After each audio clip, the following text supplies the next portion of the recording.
सोनापुर राज्य का राजा राजा विक्रम अपने सिंहासन पर बैठा हुआ अपनी जनता की समस्याएं सुन रहा था कि तभी राज दरबार में एक व्यक्ति एक 10 वर्षीय लड़के के साथ वहां पर आ पहुंचा और राजा विक्रम की ओर देखकर बोला, महाराज, मैं नदियापुर गांव का रहने वाला हूँ। मेरा पूरा गांव मुसीबत में है, हमारी मदद कीजिए। कैसी मदद? महाराज, कुछ समय पहले मेरे गांव में हरियाली ही हरियाली थी। हमारे गांव की जमीन बहुत उपजाऊ थी, मगर एक दिन अचानक सब कुछ नष्ट हो गया। उस व्यक्ति की बात सुनकर राजा विक्रम चौंकते हुए बोला, मैं तुम्हारी बात का मतलब नहीं समझा। तुम खुलकर क्यों नहीं बताते कि क्या हुआ है? महाराज, कुछ महीने पहले एक अजीब सा दिखने वाला पक्षी जो कि एक बाज की तरह मालूम पड़ता था, जिसका रंग चांदी की तरह सफेद था, हमारे गांव के आसपास मंडराने लगा। उसके अगले दिन से हमारे गांव में हर बच्चा अंधा पैदा हुआ और फिर कुछ समय बाद पूरा गांव सूखे की चपेट में आ गया। अब वहां पर हरियाली का दूर दूर तक नामो निशान तक मौजूद नहीं है। आप मेरे साथ ये बच्चा देख रहे हैं, ये मेरा पुत्र है। परसों तक इसे सब कुछ दिखाई देता था, लेकिन कल से इसे भी सब कुछ दिखाई देना बंद हो गया। उस व्यक्ति की बात सुनकर राजा विक्रम बुरी तरह से चौंकता हुआ अपने मंत्री भैरव सिंह से बोला, क्या ऐसा संभव हो सकता है भैरव सिंह? महाराज, उड़ते उड़ते मेरे कानों में ये खबर कुछ समय पहले पहुंची तो थी, मगर मैंने आपको बताना सही नहीं समझा। राजा विक्रम उस व्यक्ति की ओर देखकर बोला, तुम यहाँ से अभी जा सकते हो। हम इस बारे में अपने राज्य के कुछ विद्वान लोगों से चर्चा करेंगे और तुम्हारे गांव की मदद करने का हर संभव प्रयास करेंगे। राजा की बात सुनकर वो व्यक्ति अपने बच्चों को लेकर वहां से चला गया।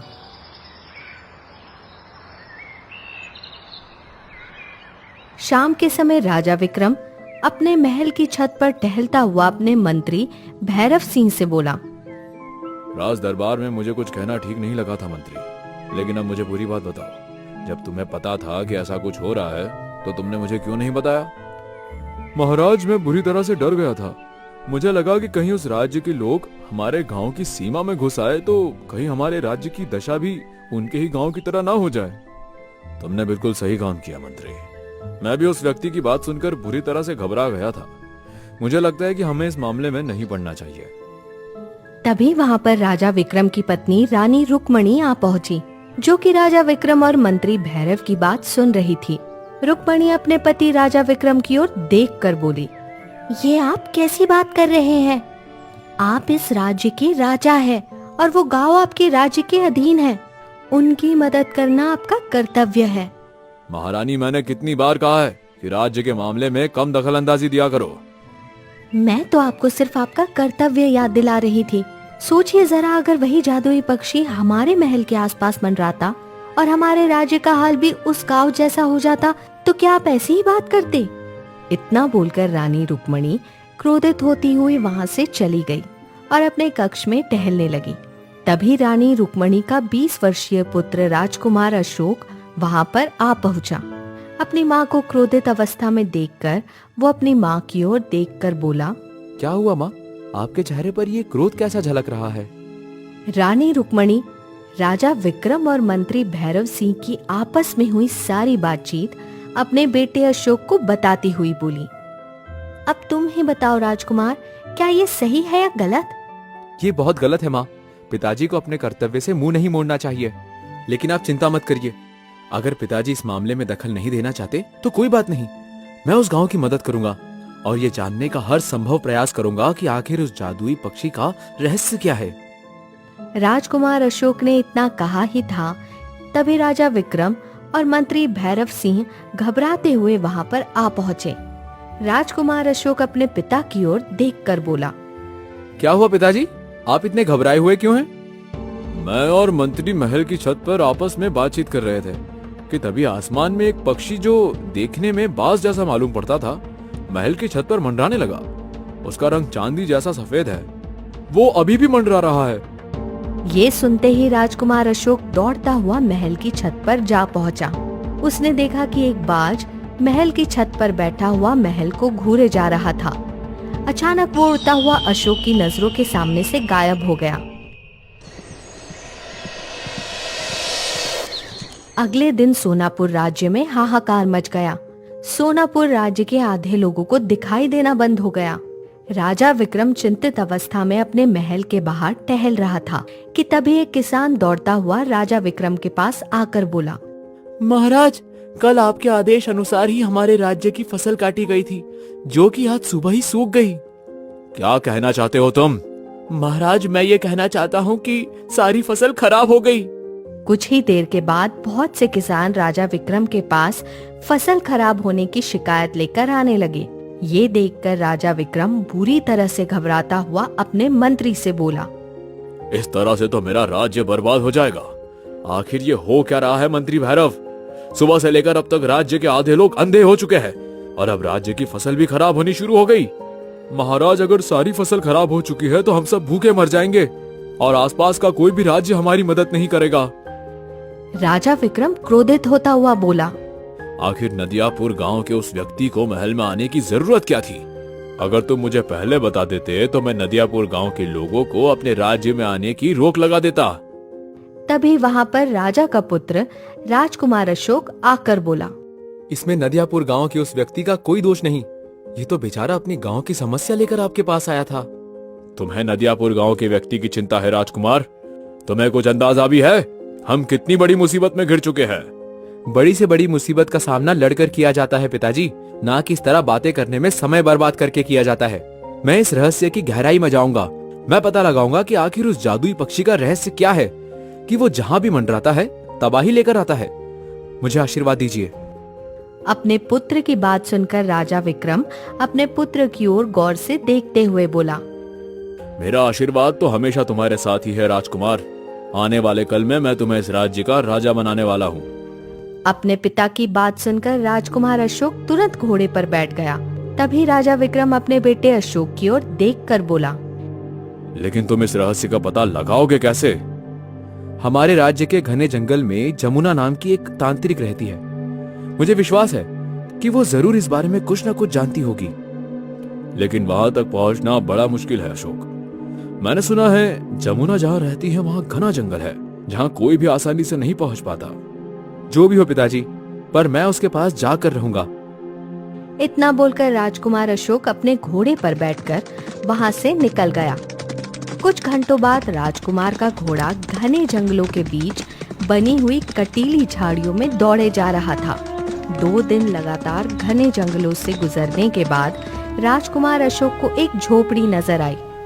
राजकुमार अशोक समझ गया कि ये झोपड़ी जमुना की ही है। राजकुमार अशोक तुरंत झोपड़ी के अंदर प्रवेश कर गया। झोपड़ी के अंदर एक औरत काले वस्त्र पहनी हुई, आंखें बंद किए हुए बैठी हुई थी। अचानक वो अशोक की ओर देखकर बोली, तुम वाकई बहुत बहादुर हो राजकुमार, वरना इस जंगल में कोई भी आने की हिम्मत नहीं करता। मुझे तुम्हारी मदद चाहिए जमुना। राजकुमार अशोक की बात सुनकर जमुना उठकर खड़ी होकर राजकुमार की ओर देखते हुए बोली, तुम अपने पिता की तरह नहीं हो, इसलिए मैं तुम्हारी मदद करने के लिए तैयार हूँ। राजकुमार अशोक जमुना की बात सुनकर चौंकते हुए बोला, तुम कहना क्या चाहती हो? ये सब समझाने का समय नहीं है राजकुमार, समस्या बताओ। राजकुमार अशोक जमुना को सारी घटना बताते हुए बोला, उस जादुई पक्षी का रहस्य क्या है और आखिर ऐसी क्या वजह है कि वो जादुई पक्षी जहाँ भी जाता है वहाँ पर भूखमरी फैल जाती है और लोग अंधे होना शुरू हो जाते हैं। राजकुमार अशोक, ये सब तुम्हारे पिताजी के कुकर्मों का फल है, जो तुम्हें अब बहुत जल्दी पता लग जाएगा। तुम्हें तुरंत यहाँ से दाईं ओर जाना होगा। कुछ दूर बाद तुम्हें एक लाल रंग का तोता दिखाई देगा। तुम उस तोते से उस जादुई पक्षी का रहस्य पूछना। उससे आगे का रास्ता तुम्हें वो जादुई तोता ही बताएगा। इतना बोलकर जमुना ने एक सफेद चांदी का खंजर राजकुमार अशोक के हाथों में पकड़ा दिया। ये क्या है? इस खंजर का मैं क्या करूंगा? तुम्हें इसकी जरूरत पड़ेगी और ये खंजर समय आने पर तुम्हें स्वयं बताएगा कि तुम्हें इसका क्या करना है और इसे कहाँ इस्तेमाल करना है। याद रखना राजकुमार, इस खंजर को अपने पास बहुत ही संभाल कर रखना। अगर गलती से भी ये खंजर गुम हो गया तो जहाँ तुम जा रहे हो वहां से तुम्हारी वापसी बहुत मुश्किल है, और अगर कहा जाए कि नामुमकिन है तो गलत नहीं होगा। राजकुमार अशोक ने वो खंजर अपने पास बहुत ही संभाल कर रख लिया। अब देर मत करो राजकुमार। अशोक तुरंत वहां से दाईं ओर जाने वाले घने जंगलों की ओर निकल गया। वो आधे दिन तक अपना घोड़ा दौड़ाता रहा। अचानक उसके कानों में एक आवाज टकराई। इससे आगे मत जाओ राजकुमार, वरना भटक जाओगे। राजकुमार ने तुरंत अपना घोड़ा रोक दिया और इधर उधर देखते हुए बोला, कौन हो तुम? सामने आओ। राजकुमार ने इतना ही कहा था कि तभी एक लाल रंग का तोता, जिसका आकार आम तोतों से बड़ा था, राजकुमार के सामने आकर बैठ गया और इंसानी आवाज में बोला, मैं ही वो जादुई तोता हूँ जिसके बारे में तुम्हें जमुना ने बताया है। तो मुझे कुछ जादुई पक्षी का रहस्य बताओ। तो फिर सुनो राजकुमार, यहाँ से कुछ दूर एक बहुत बड़ा घना पेड़ है। तुम उस पेड़ के पीछे जाकर छुप जाना। आज अमावस्या की रात है। तुम्हें वो जादुई पक्षी उड़ता हुआ नजर आएगा। तुम्हें उस जादुई पक्षी का पीछा करना है। तुम उस पक्षी का पीछा करते करते एक औरत के पास पहुँचोगे जो एक शैतान की मूर्ति के सामने बैठी हुई होगी। तुम्हें उस मूर्ति को किसी भी हाल में तोड़ना होगा। मूर्ति को तोड़ते ही सारे रहस्य तुम्हारे सामने आ जाएंगे और सब कुछ सही हो जाएगा। इतना कहकर वो लाल रंग का तोता उड़ते हुए अचानक से राजकुमार अशोक की नजरों के सामने से ओझल हो गया। राजकुमार उस तोते की बताई हुई दिशा के अनुसार ही अपना घोड़ा दौड़ाता रहा। कुछ घंटे बाद उसे एक तालाब के किनारे एक घन वृक्ष नजर आया। राजकुमार अपना घोड़ा लेकर उस घने वृक्ष के पीछे खड़ा हो गया और रात होने का इंतजार करने लगा। रात होते ही राजकुमार ने देखा कि वही जादुई पक्षी, जिसका रंग चांदी जैसा था, उड़ता हुआ तालाब के आसपास मंडराने लगा। अचानक रंग बिरंगी किरणों के साथ बाज जैसा दिखने वाला पक्षी एक सुंदर पुरुष में परिवर्तित हो गया और तालाब के अंदर कूद गया। राजकुमार ये दृश्य देखकर अपने आप से बोला, ये कैसा रहस्य है? जादुई तोते ने तो कहा था कि मुझे जादुई पक्षी का पीछा करना है, मगर ये तो एक सुंदर पुरुष में परिवर्तित होकर तालाब के अंदर समा गया।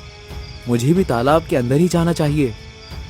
इतना बोलकर राजकुमार अशोक तालाब के अंदर कूद गया। तालाब के अंदर कूदते ही अचानक राजकुमार अशोक ने अपने आप को एक खंडर में पाया, जहाँ पर एक औरत आंखें बंद किए हुए बैठी थी और वो सुंदर पुरुष उस औरत के सामने बैठा हुआ था। वो सुंदर पुरुष राजकुमार अशोक की ओर देखकर क्रोधित अवस्था में बोला, तो तुम यहाँ तक आ गए। राजकुमार, तुमने यहाँ आने की बहुत बड़ी गलती की। यकीन मानो, यहाँ से जीवित नहीं बच पाओगे।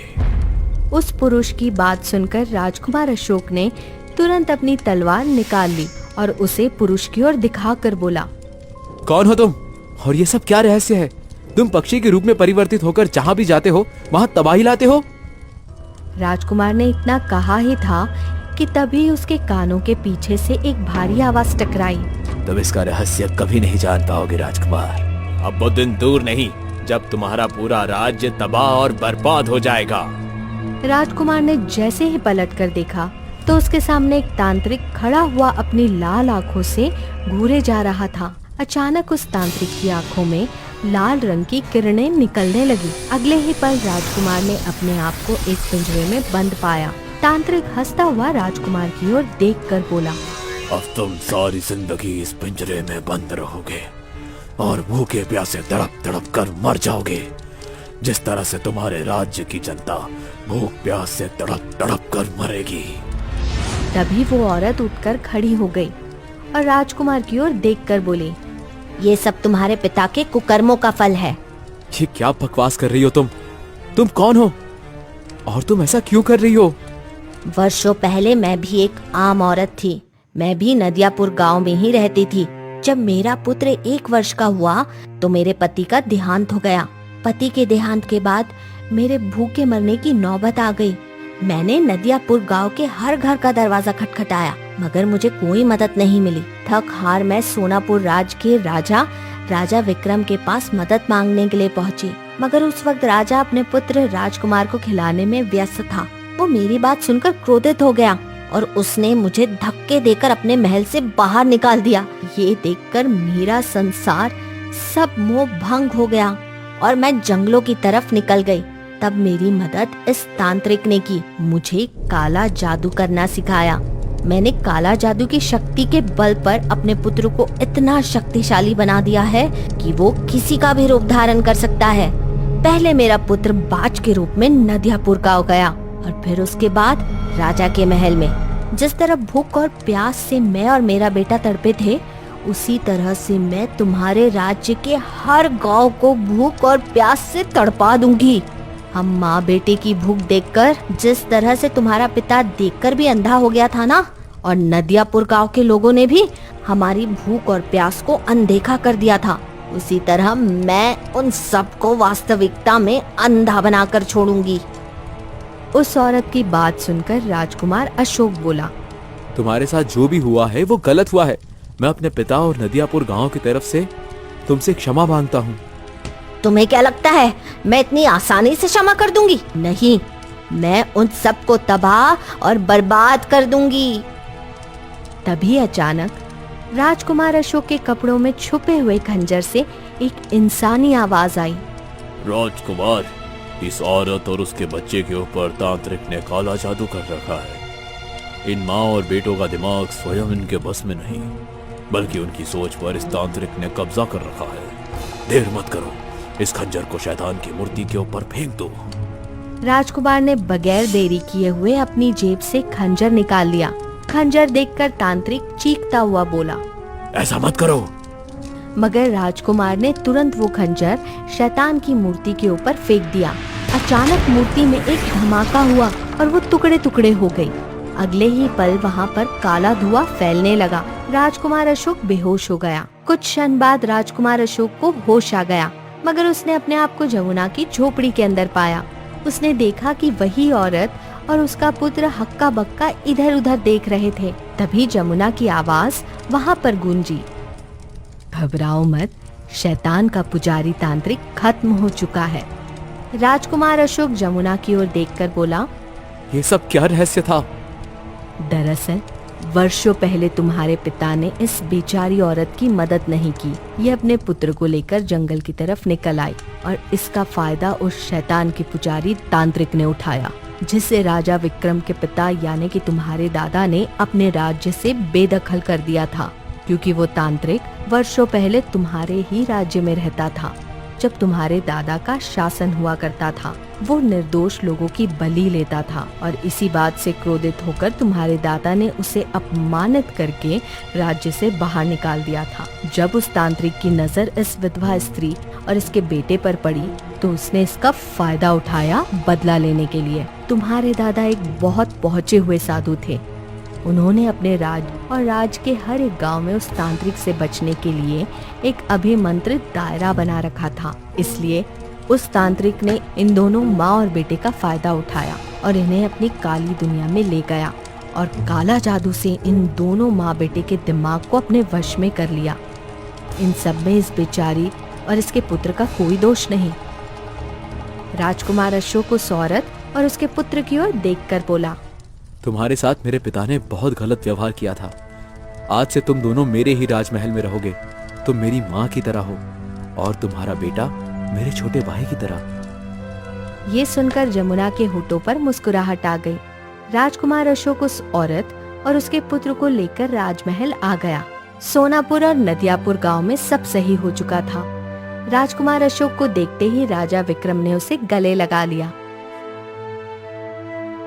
तुमने तो वो कारनामा कर दिखाया राजकुमार, जो बड़े बड़े वीर नहीं कर पाते। तभी उसकी नजर उस औरत और उस बेटे पर पड़ी। राजा विक्रम सवालिया नजरों से राजकुमार की ओर देखने लगा। राजकुमार अपने पिता को सारी घटना बताते हुए बोला, पिताजी, आपने इनके साथ अन्याय किया था। उस अन्याय की सजा नदियापुर के पूरे गांव और हमारे राज्य ने भुगती। आज से ये दोनों हमारे राजमहल में ही रहेंगे। राजकुमार की बात सुनकर राजा विक्रम के होठों पर मुस्कुराहट आ गई। वह उन दोनों की ओर देखकर बोला, मुझे क्षमा कर दो। उस दिन के बाद वो सब एक परिवार की तरह सोना